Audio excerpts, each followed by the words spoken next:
Hello and welcome to another edition of the Iona College postgame wrap-up. Ian Sacks, Jersey Joe Archino, the Iona women's basketball team powering its way at the end of the game to a 68-56 win over the Monmouth Hawks in Kids Day out here, an early morning 11 a.m. game for the Gales. And Joe, it was a tale of two different halves.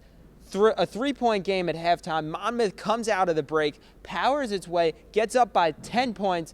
The Gales tied in to go into the fourth and then come away with the win. What was the difference? How was Iona able to pull out that stretch at the end of the game to come away with a double-digit win? You know, I thought really in the first half, the physicality of Monmouth was really giving them a lot of problems. Now, we're going to talk about Joy Adams later in the show, but obviously she helped keep things smooth over with her rebounding ability.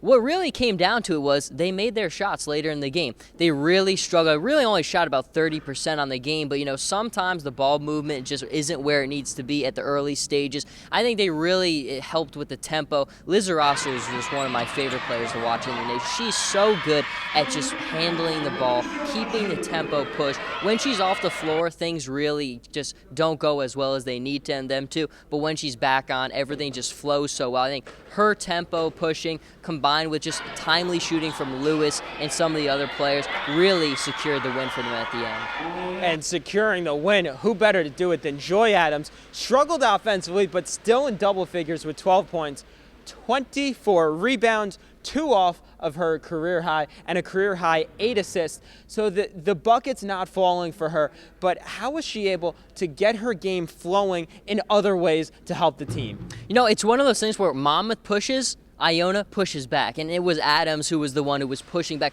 I really thought, you know, that's the reason Iona came out of the gate and struggled so much, because Monmouth really tried to push them. They really brought a physical element to this game.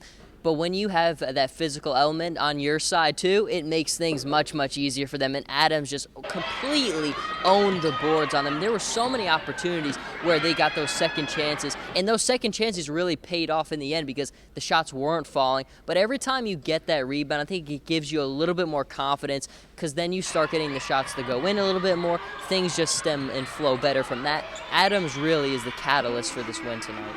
Well, Joe, you mentioned the confidence of the team. A 5-game winning streak now sitting at 11-2 in the MAAC. But this game, just one game in the span of a lot of away games, 3 straight coming up right after this. How do they take the momentum, especially from the last quarter where they were plus 12? How do they take this momentum on the road? You know, I think it really all starts with tempo pushing. Really, if you can establish the tempo you want early, you really don't have to worry about the later stage of the game. And I think that's one thing that they do. Liz Rosser, I got to mention her again. I just love the way that she plays, the way she controls the game. She knows when she has to be more authoritative with the scoring, and then when she's kind of got to defer to her teammates a little bit more. I think putting the ball in her hands, giving her the kind of right tempo to set with the team. We know what Adams is always going to do, controlling the boards. They have so many good elements across all phases of the game of basketball. I think if they can really culminate them all together with the right tempo, there's not a lot that can stop this team, as we've seen. 11-2 in the MAAC, not much stopping them so far. They hit the road. First game coming up at Ryder on Sunday.